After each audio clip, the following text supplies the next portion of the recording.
Del neorrealismo al posmodernismo, el cine ha retratado el papado con luces y sombras. Te lo cuento en 10 películas y series.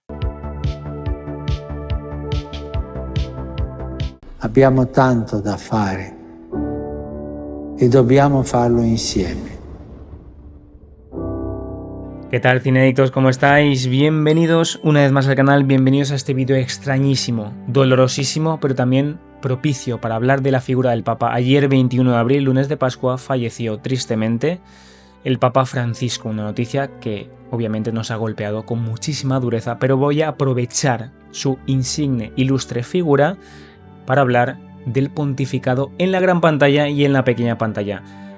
Lo han retratado pues de todas las maneras, con luces y sombras, mejor y peor. Vamos a hablar de aspectos cinematográficos y vamos a hablar de tratamiento a la luz de la doctrina, es decir, cómo lo han trasladado. Sin más dilación, vamos a ello. Y vamos a empezar con Las sandalias del pescador, 1968. Tenemos a Michael Anderson fusionando géneros, primero el thriller político, recordad esos planos picados en reuniones secretas, el drama también espiritual, Salud dorada que sacralizaba a Queen. Obviamente tenemos que hablar de la fotografía de Ernest Laszlo, que imita la iconografía bizantina con contraluces dorados, mientras la música alternaba coros litúrgicos y ritmos soviéticos. Si hablamos de Queen, hay una imposición clarísima de presencia física, pero el guión de John Patrick reduce la teología a gestos mesiánicos. El montaje acelera el ritmo en escenas de crisis, usando, por ejemplo, el pan compartido como símbolo geopolítico, que contradice totalmente el canon porque el Papa, la figura del papado del pontífice, es un mediador de fe y de moral, no geopolítico de armas nucleares. Aquí hay un lío tremendo.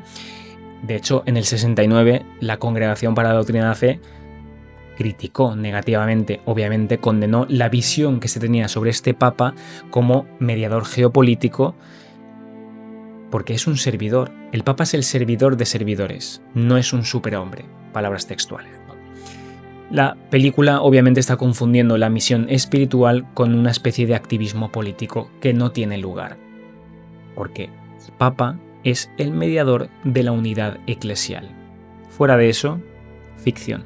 Seguimos con El tormento y el éxtasis, 1965. Carol Reed filma el Renacimiento como un duelo shakespeariano. La fotografía usa planos en contrapicado para magnificar, mientras esos travelings circulares atrapan a Miguel Ángel en su propia creación. Recordemos esos diálogos con esa cadencia teatral reduciendo a Julio II a un villano pragmático. La música fusionaba coros gregorianos con cuerdas épicas, reflejando la tensión entre el arte y el poder. El montaje acelera el ritmo en escenas de conflicto usando el mármol como metáfora clarísima de esa terquedad humana. Bueno, y aquí es evidente, está más claro que el agua. De hecho, sin ir más lejos, Fides Ratio dice que cultura y fe son aliadas. Pío XII en el 56 elogió el arte como elemento de evangelización. Profundísimo, arte sacro, fundamental en la historia de la humanidad.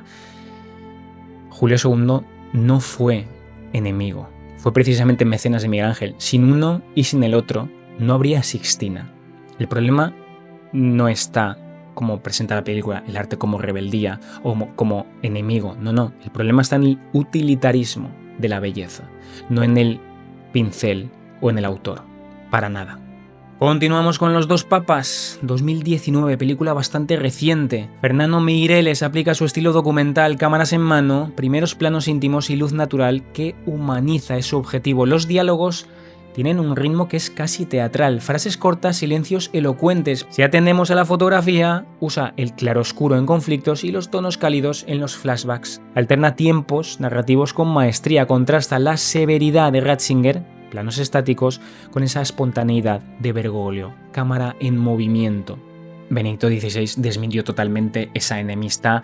El Papa Bergoglio nunca ha negado el celibato. O sea, se inventan una cantidad de cosas, pero sobre todo, como dijo la Conferencia Episcopal Argentina, es una ficción peligrosa. ¿Por qué? Porque te está dramatizando la figura del papado. Papa como servidor. No es una cuestión de egos, luego lo veremos más adelante con Conclave. No va de esto. Y la película, más allá de ser, pues sí, un poco simpática, decir, sí, bueno, puede acercar a la gente. Si te lo inventas, no. Y vamos con una polemiquísima de Young Pope 2016. El grandísimo Paolo Sorrentino firma una obra visualmente barroca e impresionante, planos simétricos que emulan a Caravaggio y simbolismos recurrentes que son evidentes, por ejemplo, certezas y pecado.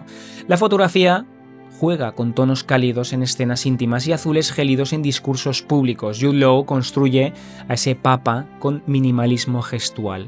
Miradas calculadoras, manos temblorosas, pero el guión cae en ese narcisismo posmoderno, muy de Sorrentino. Bueno, y aquí mi querido Paolo Sorrentino, que es un artista como la copa de un pino, y esto es innegable, confunde, lía, le gusta, esto da morbo, ¿no? Esta de Young Pope es un absoluto esperpento, si lo encajamos, ¿no? Como lo vamos a encajar, a luz de la Iglesia, de la doctrina, la Lumen Gentium lo dice, el Papa es persona in Christi, no es una persona random con crisis existenciales que además las expresa de aquella forma, ¿no? Y aquí tenemos un problema con Sorrentino, como decía el Observatorio Romano, por ejemplo, que estetiza lo sagrado, lo estetiza, lo adorna muchísimo para bien y para mal, y ahí estás tú para interpretarlo, ¿no?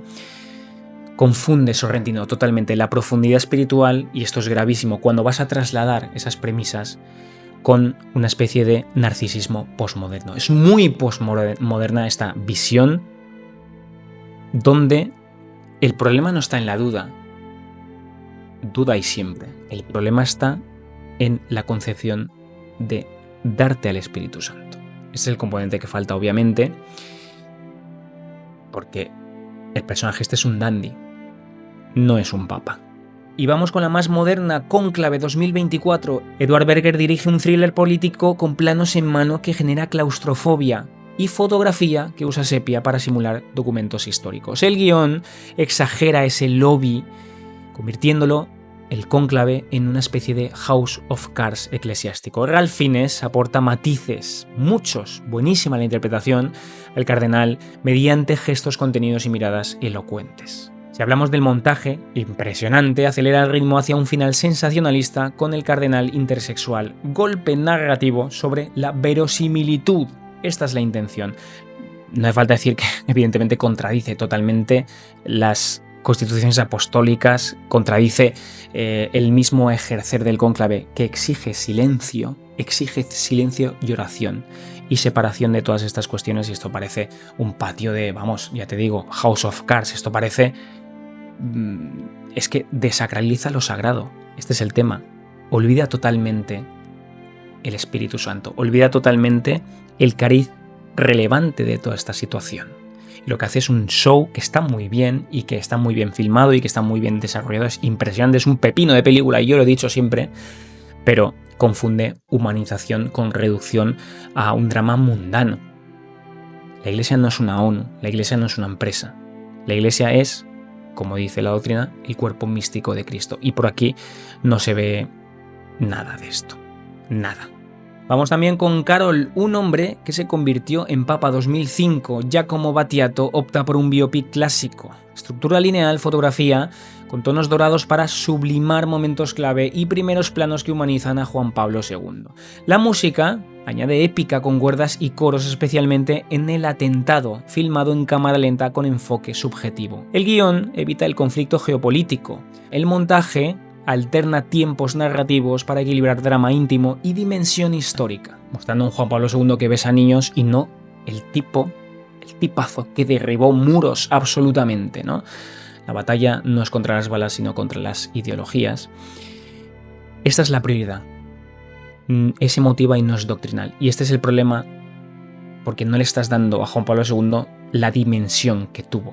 Para nada. También tenemos Juan XXIII, el Papa de la Paz 2002. Capitani dirige un telefilm hagiográfico, con planos frontales que enfatizan solemnidad y música que usa coros sacros para sublimar momentos clave. Edward Asner humaniza a Roncalli mediante gestos cotidianos, sonrisas paternas, miradas cómplices, pero el guión reduce el Concilio Vaticano II a anécdotas superficiales. La fotografía emplea tonos pastel para suavizar las tensiones históricas, mientras el montaje prioriza escenas diplomáticas, por ejemplo las negociaciones, sobre profundidad teológica. Ya lo dijo Pablo VI, el Concilio Vaticano II, que es un punto de inflexión absoluto en la historia de la Iglesia y de la humanidad, por supuesto, fue un nuevo Pentecostés, no fue una actualización administrativa, una reforma administrativa. Y aquí se presenta a Juan XXIII como un tipo simpático, amable, un tipo bonachón.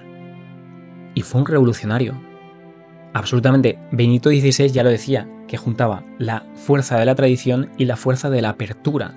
Denunció esto en el Concilio Vaticano II, en el discurso inaugural, la lucha contra el pesimismo, la apertura con audacia teológica, como decía Benito XVI, y da la sensación de que se reduce a una figura, pues eso, un tipo bonachón, ¿no?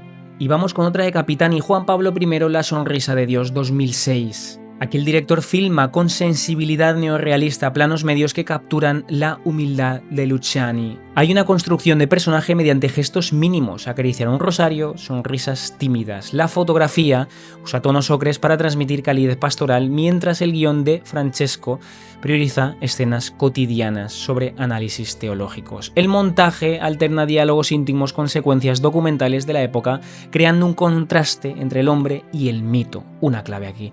La secuencia del cónclave, filmada con planos frontales y luz lateral, refuerza su imagen de sencillez revolucionaria.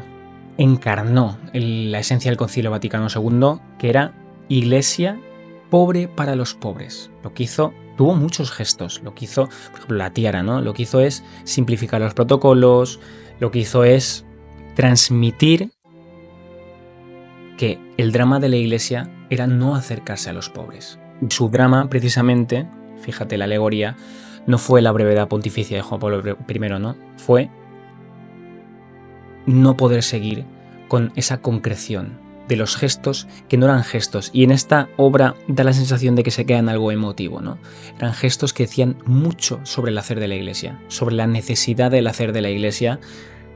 Tristemente, murió antes de tiempo y ahí nos quedamos. Pablo VI, un papa en tempestad. Aquí hay una filmación del concilio como thriller teológico. Planos contrapicados que magnifican conflictos y montaje paralelo entre sesiones conciliares y protestas callejeras. La fotografía usa tonos grisáceos para reflejar tensiones, mientras la música de Andrea Farri incorpora disonancias que simbolizan crisis eclesial.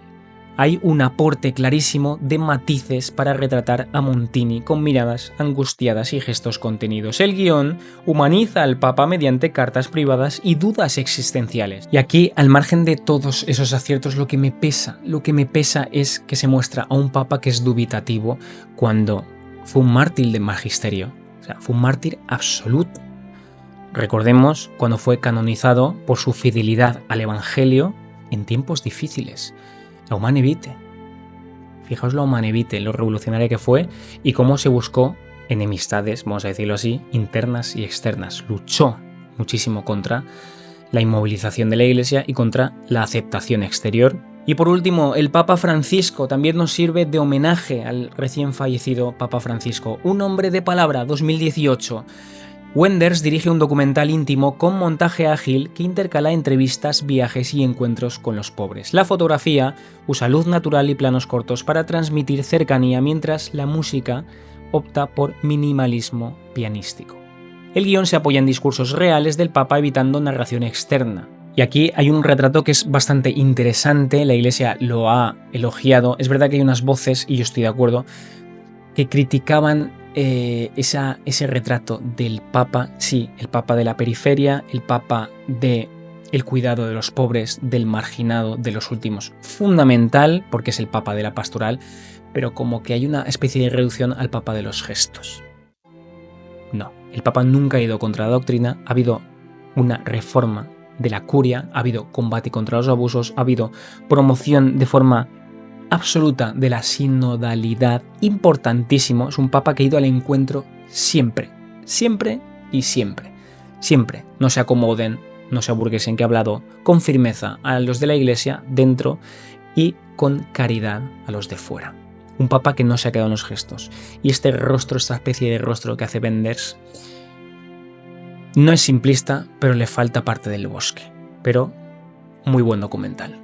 Y a modo de conclusión podemos decir que el cine prefiere papas con conflictos humanos, así, grosso modo, que dudan, que gritan, que negocian. La Iglesia En cambio, los presenta como pastores guiados por el Espíritu. Juan Pablo II lo resumió: el Papa no es un superhombre, sino un siervo de los siervos, el último. Disfrutad de las películas, el cine es magnífico, pero siempre contrastad, por ejemplo, en este caso, con el magisterio. Juzgad por vosotros mismos, ved esas películas, esos documentales, esas series e interpretad. ¿Cuál es la que mejor traslada lo sagrado, la figura del Papa, el pontificado, el Vaticano, el cónclave, lo que queráis? Comentádmelo ahí abajo, suscribíos y nos vemos en el siguiente vídeo. Hasta luego.